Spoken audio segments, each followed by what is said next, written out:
한 주간 잘 지내셨나요? 네. 우리가 이제 지난주였죠. 지난주에 여호수아 말씀을 모두 마쳤습니다. 네. 그리고 오늘부터는 요한복음의 말씀을 가지고 함께 은혜를 나눠보려고 합니다. 요한복음은 잘 아시죠? 워낙 많이 들어보셨을 거예요. 우리가 신앙생활을 하면서 가장 많이 접하게 되는 그런 성경책 중에 하나가 바로 이 요한복음입니다. 그래서 다들 잘 알고 계시겠지만 그래도 요한복음을 시작하면서 간략하게 요한복음에 대해서 말씀을 드려보려고 합니다. 요한복음을 쓴 사람은 우선 예수님의 12제자 중 그 세베대의 아들 요한에 의해서 쓰여진 책입니다. 그리고 그 특징을 보면 요한복음은 다른 공관복음서들을 보충하는 성격을 가지고 있습니다. 공관복음서가 뭐냐면 마태복음, 마가복음, 누가복음, 이 세 가지는 서로 그 기술하는 관점이 비슷하다고 해서 공관복음이라고 이야기를 합니다. 그래서 이런 공관복음을 보충하는 역할을 가졌다는 것은 공관복음에서 동일하게 기록하고 있는 그런 일들을 많은 부분 생략하고 공관복음에 없는 부분에 대해서 조금 더 다룬 이 말씀이 요한복음이라는 것입니다. 그래서 이제 거기에 없는 것들에 대해서 보충해주고 있다라는 그런 특징을 가지고 있습니다. 예를 들면 이런 거죠. 사복음서 중에서 유일하게 요한복음만 예수님의 초기 사역을 포함해서 예루살렘 성전과 유대 지방에서 그 가르치고 행하신 일들을 기록을 하고 있습니다. 그리고 또 공관복음에서는 마지막 6월절까지 예수님의 갈릴리 사역에 대해서만 이야기를 하고 있지만 이 반면에 요한복음은 유대 지방, 특히 예루살렘에서의 사역에 대해서 또 이야기를 하고 있다는 겁니다. 이런 것들이 요한복음의 특징입니다. 그리고 이제 마지막으로 요한복음을 저술하게 된 목적을 보면 마지막쯤에 나옵니다. 20장 30절 31절 말씀인데요. 예수께서 제자들 앞에서 이 책에 기록되지 아니한 다른 표적도 많이 행하셨으나 오직 이것을 기록함은 너희로 예수께서 하나님의 아들 그리스도이심을 믿게 하려 함이요 또 너희로 믿고 그 이름을 힘입어 생명을 얻게 하려 함이라. 이게 요한복음의 목적이라는 겁니다. 정리하자면 요한복음은 예수님의 정체성이 부정당하고 있던 그 당시에 그 극심한 박해를 받고 있던 사람들에게 예수님이 하나님의 아들이시다. 그리고 그리스도이시다. 이 사실을 믿게 해서 생명을 얻게 하고자 쓰여진 책이 바로 이 요한복음입니다. 요한복음 중요하죠?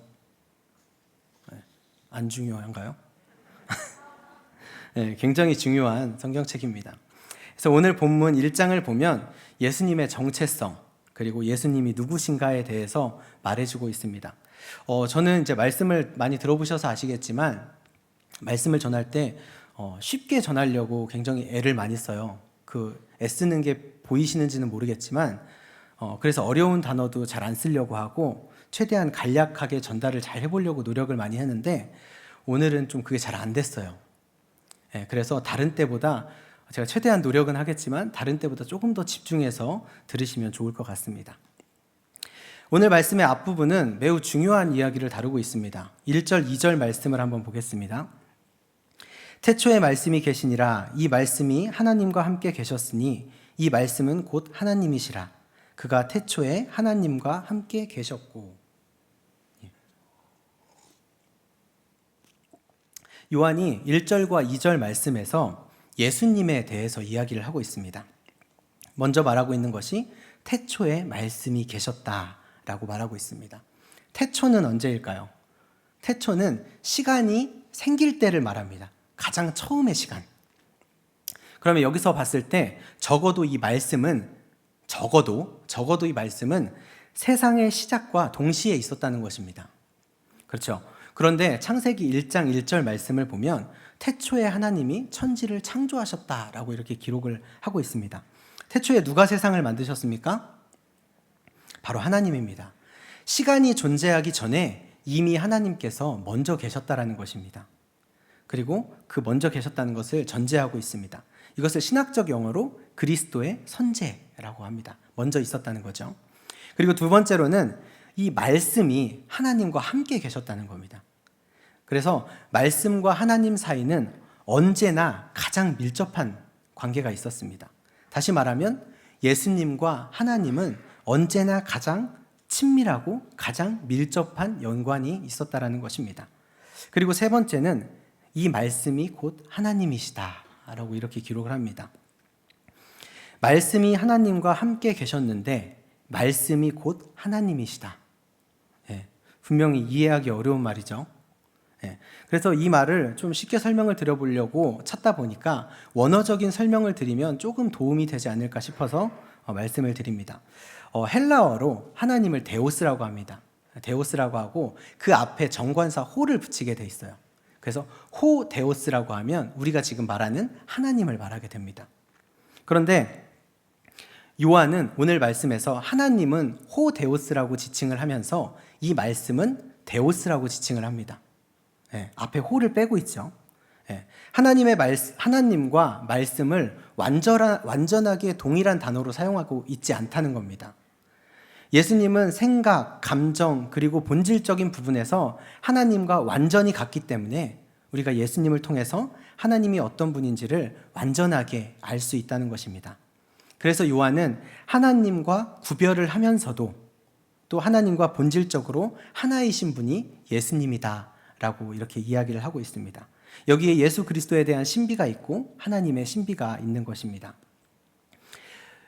예수 그리스도께서 영원한 하나님이심을 믿으십니까? 아멘. 예수 그리스도께서 영원한 하나님이라는 것은 모든 성도의 고백일 뿐만이 아니라 세상에 전해야 할 가장 중요한 복음의 말씀입니다. 그것을 기억하시고 우리의 구원자 되시는 예수님을 선포하시길 바랍니다. 이런 예수님께서 오늘 이 땅에, 이 세상에 빛으로 오셨습니다. 요한복음 전체에 걸쳐서 크게 기본이 되는 게 빛과 생명입니다. 다시 말하면 생명과 빛입니다.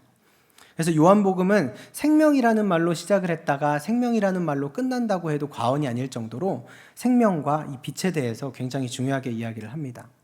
그리고 요한의 아까 먼저 읽어드렸던 요한복음의 이 목적을 31절 말씀을 보면 오직 이것을 기록함은 너희로 예수께서 하나님의 아들 그리스도이심을 믿게 하려 함이요 또 너희로 믿고 그 이름을 힘입어 생명을 얻게 하려 함이라. 목적이 뭐라고요?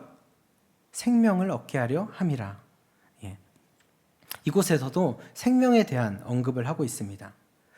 예수 그리스도께서는 이 생명을 가져다 주시는 분이심과 동시에 생명의 근원이고 생명을 창조하신 분임을 기억했으면 좋겠습니다. 그런데 여기서 생명이 무엇이냐면 우리가 단순히 이 땅에서 살다가 때가 되면 잃어버리는 것, 그것을 말하는 것이 아니라 여기에서 생명은 영원한 생명을 이야기를 합니다. 단순히 죽지 않고 영원히 계속되는 것이 아니라 영원히 지속되는 것 그 이상의 생명을 말하고 있습니다. 그래서 우리는 이 영생을 얻어야 하는 것입니다. 성경은 예수 그리스도를 말미암지 않고는 이 영원한 생명에 들어갈 수 없다라고 말합니다. 예수 그리스도를 믿는다는 것은 우리가 예수 그리스도께서 하나님의 아들이심을 확신하고 우리의 신념이 아닌 예수 그리스도의 진리의 말씀을 받아들이겠다는 것을 말합니다. 그러면 제가 질문을 드리겠습니다.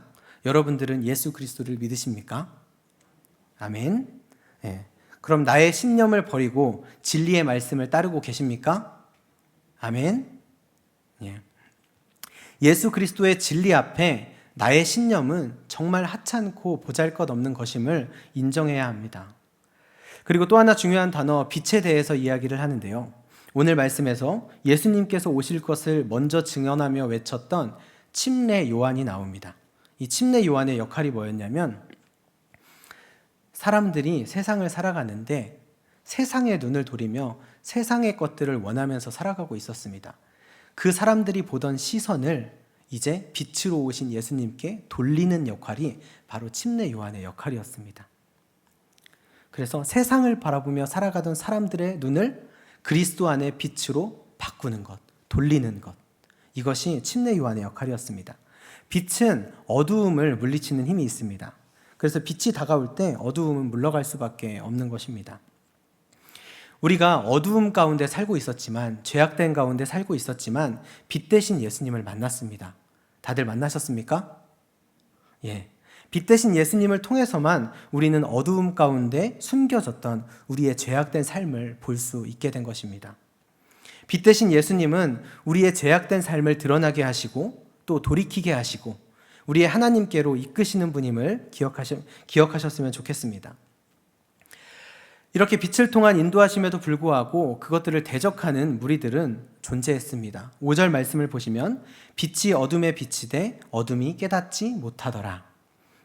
참되신 예수님께서 세상의 빛으로 오셨는데 그리고 이 땅에 오셔서 33년이라는 시간을 우리와 함께 사셨는데 그런데 태초부터 계셨고 세상이 그로 말미암아 지은 바 되었다고 성경에서 기록하고 있는 그분을 세상이 몰랐다는 것입니다. 이렇게 어두움에 속한 자들은 빛을 싫어했고 깨닫지 못해서 예수님을 영접하지 못한 것입니다. 그리고 그들은 예수님을 십자가에 못 박아 죽게 합니다. 침례 요한은 그 빛에 대하여 전하러 온 선지자였습니다. 당시 사람들 가운데는 침례 요한이 메시아라고 생각하는 사람들이 있었습니다. 구원자라고 생각하는 사람들이 있었습니다. 그렇기 때문에 오늘 이 요한복음을 쓰고 있는 이 요한은 생명의 빛으로 오신 분이 예수 그리스도이심을 분명하게 밝히고 있는 것입니다. 침례 요한이 아니라 예수님께서 우리의 구원자로 우리의 메시아로 오신 것이다라는 것을 오늘 말씀을 통해서 분명하게 이야기해주고 있습니다. 다른 복음서들이 예수님의 탄생을 기록하고 그분의 사역들을 통해서 예수님이 메시아라는 것을 증언했던 반면에 요한은 예수님이 메시아임을 먼저 선포하고 있습니다. 그 선포함으로 이 복음서를 시작하고 있다는 것입니다. 우리는 하나님의 은혜로 예수 그리스도께서 생명의 빛이심을 깨달았고 우리의 구원자 되심을 깨닫는 지혜를 받았습니다. 사람은 예수 그리스도 없이 구원의 길을 찾을 수 없다라고 성경에서는 이야기를 합니다. 요한복음 14장 6절 말씀입니다. 너무 유명한 말씀인데 예수께서 이르시되 내가 곧 길이요 진리요 생명이니 나로 말미암지 않고는 아버지께로 올 자가 없느니라 라고 이렇게 분명하게 기록을 하고 있죠. 예수 그리스도가 없으면 우리는 길을 잃게 됩니다. 우리의 생명을 잃게 됩니다. 예수를 믿게 하시고 구원을 허락하신 하나님께 감사의 삶을 사시기 바랍니다. 말씀에 순종하는 삶을 사시기 바랍니다. 그리고 하나님 앞에 헌신과 봉사의 삶을 살아가시기를 소원합니다. 예수님께서 이처럼 빛으로 세상에 오셨을 때 먼저 말했던 것처럼 예수님을 배척하던 사람들이 있었고 또 그런 사람들만 있었던 것이 아니라 예수님을 메시아로 인정하고 받아들인 사람들도 있었습니다. 예수님께서 그들에게 하나님의 자녀가 되는 권세를 주시겠다라고 우리에게 말씀하셨습니다. 12절 13절 말씀입니다. 영접하는 자 곧 그 이름을 믿는 자들에게는 하나님의 자녀가 되는 권세를 주셨으니 이는 혈통으로나 육정으로나 사람의 뜻으로 나지 아니하고 오직 하나님께로부터 난 자들이니라. 이 구절은 사람이 태어날 때부터 하나님의 자녀가 되는 게 아니라는 것을 말해주고 있습니다. 그리고 그와 동시에 우리가 하나님의 자녀가 되어야 된다라는 이 두 가지의 내용을 모두 담고 있습니다. 예수님을 구주로 영접하는 것은 어떻게 하는 것일까요? 어떠한 우리가 의식을 통해서 어떠한 과정을 통해서 이렇게 예수님을 영접하는 것이 아니라 예수 그리스도를 하나님의 아들로 인정함을 말하고 있습니다. 그리고 하나님께서는 그 이름을 믿는 자에게 하나님의 자녀가 되는 권세를 주십니다. 믿으십니까? 자녀의 특권은 참으로 대단합니다. 내 것이 아님에도 불구하고 부모의 부와 존귀를 함께 누릴 수 있습니다. 언제든지 부모에게 요구할 수 있고 또 언제든지 부모로부터 보호를 받을 수 있습니다. 그런 하나님의 특권을, 그런 자녀의 특권을 하나님께서 우리에게 주신다라는 것입니다. 사람이 하나님의 자녀가 된다는 것은 하나님과 함께 모든 것을 누린다는 의미와 동시에 죄로부터 자유해지고 영생을 누린다라는 것을 알 수 있습니다. 그런데 오늘 말씀에서 뭐라고 하죠? 이 하나님의 자녀의 권세는 혈통으로 되는 것이 아니다라고 말합니다. 구원과 중생은 혈통적으로 이루어지는 그런 개념이 아니기 때문에 부모가 구원을 받았다고 해서 자녀가 구원을 받는 것도 아니고 육신의 뜻으로나 사람의 뜻으로나 어떻게 되는 것이 아니라는 것입니다. 오직 하나님께서 주시는 은혜로, 그 은혜로만 가능하다는 것을 우리가 명심해야 됩니다. 죄로 인해 죽었던 영혼이 예수 그리스도의 십자가의 보혈로 씻음받아 다시 죽을 수 없는 영생을 얻게 된 것입니다. 우리가 자녀의 모습을 보면 다양한 모습의 다양한 성격을 가진 자녀들이 있죠. 네. 다 다를 거예요, 자녀들이. 비슷한 것 같지만 다 다릅니다.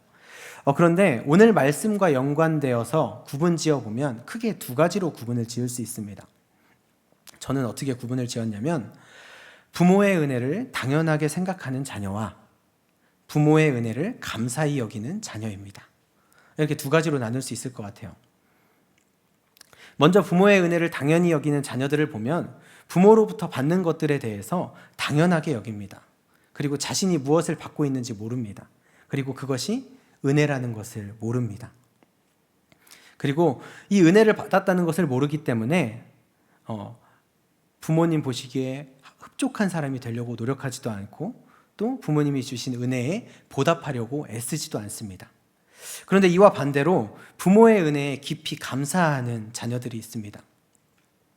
이러한 자녀들은 그 은혜에 보답하려고 무단히 애를 씁니다. 어떤 좀 심한 자녀들은 너무 지나쳐서 또 탈이라고 이야기할 정도로 그렇게 감사함을 느끼는 자녀들도 있습니다.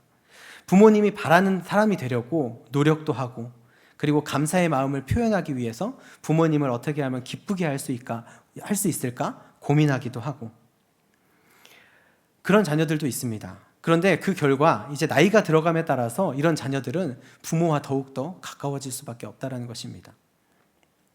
그리고 그 관계가 더욱 친밀해집니다. 그러면 우리는 하나님 앞에 어떤 자녀가 되어야겠습니까? 당연히 하나님이 주신 은혜에 감사하는 하나님의 자녀가 되어야 되겠습니다.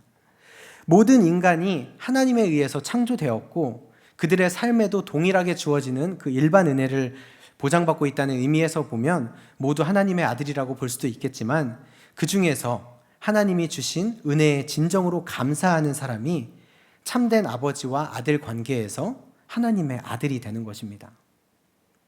그래서 우리가 그냥 신앙생활을 하고 있다라고 교회에 열심히 나오고 있다라고 해서 하는 것이 아니라 하나님을 기쁘시게 하고 하나님이 주신 은혜에 감사함으로써 우리가 하나님과 더욱더 친밀한 관계가 될 수 있는 것입니다. 이제 빛에 대한 이야기에 이어서 14절에는 이제 새로운 이야기를 하게 되는데 육신으로 오신 예수님입니다. 성육신에 대한 말씀입니다. 이 구절은 요한복음에서 핵심이 되는 구절이고 신약성경 전체적으로도 굉장히 중요한 구절 중에 하나입니다. 14절 말씀인데요. 말씀이 육신이 되어 우리 가운데 거하심에 우리가 그의 영광을 보니 아버지의 독생자의 영광이요 은혜와 진리가 충만하더라. 예. 태초에 이전부터 그 존재했던 말씀이 육신이 되어서 우리 가운데 거하셨다라고 기록을 합니다.